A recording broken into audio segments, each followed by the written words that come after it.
But keep in mind, think about what the dollar has done. Usually when the dollar soars like it has, when you have this type of move up in the dollar from the start of the year, from here all the way up, gold should be down 10, 15, 20% on the year off of this move. And gold is basically flat. So that's a hugely bullish signal for me over the next 6 to 12 months for gold. Does that rollover for the dollar start to act as a tailwind for gold again? How do you see gold, Yeah, so that's exactly what I'm thinking is going to happen with gold. So gold, and let me bring up that chart for you guys. Gold had a nasty down day today because the dollar absolutely soared, but really it's right back to this longer term trend line right here. And the key here is this, is that if you look at gold, I think it's flat to slightly, maybe down like 1 or 2% for the year. But keep in mind, think about what the dollar has done. Usually when the dollar soars like it has, when you have this type of move up in the dollar from the start of the year, from here all the way up, gold should be down 10, 15, 20% on the year off of this move. And gold is basically flat. So that's a hugely bullish signal for me over the next 6 to 12 months for gold. And I really do think that, again, gold is setting up here to be kind of the comeback kid, if you will, and perform amazingly well in the second half and beyond. Mm-hmm. So do you have a similar strategy in buying gold as you do with Bitcoin of buying in tranches? Yeah, so exactly. It's really my strategy now for any time I'm swing trading or buying a longer term accumulation. It's making sure to understand that I can be wrong. A technical level, I mean, people think technical levels are levels made in rock that can't be broken, but I've learned that they can be broken. And so you have to prepare for that inevitable scenario. Sometimes they're not, in which case you have a small position, you make easy money. I always play for the harder scenario. I'd rather be defensive because, again, when you're dealing with a lot of money, you don't want to say bye-bye to that money too easily. Well, even, I mean, whether it's a lot of money or not too much, either way, you don't want to lose it, right? No, that's the key, right? Is that I think generally early on in someone's investing career, they think they have to make a ton of money very, very quickly. But the reality of it is slow and steady makes you way more money. Like one of the weird concepts about trading is that people think when they become a trader, they have to trade like 20 times a day to maximize money. I've made more money by trading once or twice a day than I ever did by trading way too many times. And the key there is understanding is that the best opportunities get you in trades that are easier to manage. You're in, you're out quickly. And when you get in too many trades, you're basically forcing trades. And that, again, is something that isn't necessarily a good thing to do. So trade less, make more, and understand, that's the mentality of a good investor and trader. Excellent. The last time we spoke, we were just starting to talk about the conflict in Ukraine with Russia here. So how do you see the Russian ruble and the strength that it has really gained over the past couple months here? And anything around the Ukraine conflict that you think is worth mentioning here?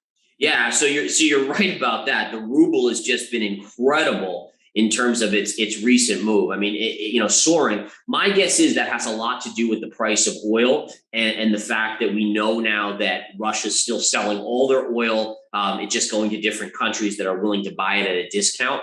But I think that's fascinating what's gone on. And it is worth noting. The question also is the market factoring out a different outcome where Russia comes out stronger from this conflict? And again, we don't know this. It's trying to read the tea leaves, AKA the charts, and say, okay, well, what does this mean? Because obviously the idea was that if we put all these sanctions on and everything like that, then their economy collapses. But certainly the ruble strengthening like it has is not doing that.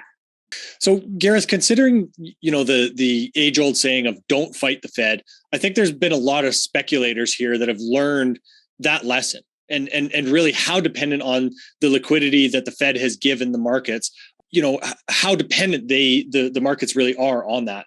So what do you think causes the Fed to pivot here? How do they continue to fight inflation if, for example, unemployment, really starts to get bad?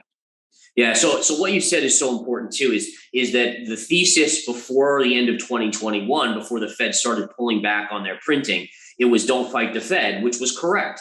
But one of the things that we find out about human nature, and this is the psychology of an investor, is that once the thesis changes and goes against what you want to do, you kind of change your thinking. And you can't do that in trading, just like in life. you have to say, okay, well, the Fed is telling us they're pulling back on all this money printing. So really, don't fight the Fed means get the heck out of the markets or go short the markets. But people are so conditioned to say, well, I just want to make money. So I'm going to say, well, it doesn't matter now what the Fed says. I'm going to just go along anyways, or I'm going to buy the dips anyways because it worked. But we really have to take the cues from what the Federal Reserve has said and abide by them. So that's a good point there that you make. And then what was your second part of that question? Well, what causes them to actually pivot or become more dovish if they see unemployment really start to rise?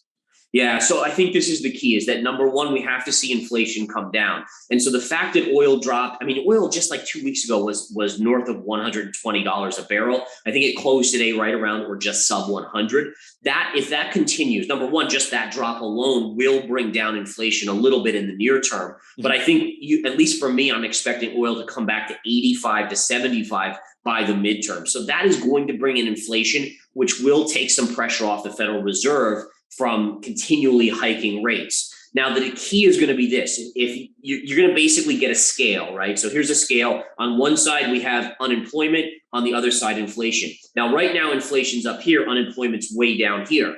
Now, as we see inflation come down, but the economy start to get into recession, you're going to see unemployment rise. Once unemployment is above inflation, that's going to be the greater evil for the Federal Reserve. So they're going to have to attack that by lowering rates and printing money. And what that's going to do is then it's going to push unemployment down, but then inflation is going to rise, right? And so now they have to attack this one, and back and forth and back and forth. Ultimately, each one is going to go slowly higher and higher, though, which is the end game, unfortunately, for the system. And I think, again, by the end of this decade, we're probably close to a depression type scenario. And I don't mean to be all doom and gloom, because if you're a trader, if you're an investor, there's going to be so many opportunities. But I do think the Fed is going to play whack-a-mole with one or the other going forward, and that's going to be a tough scenario for the markets and for citizens in general with inflation.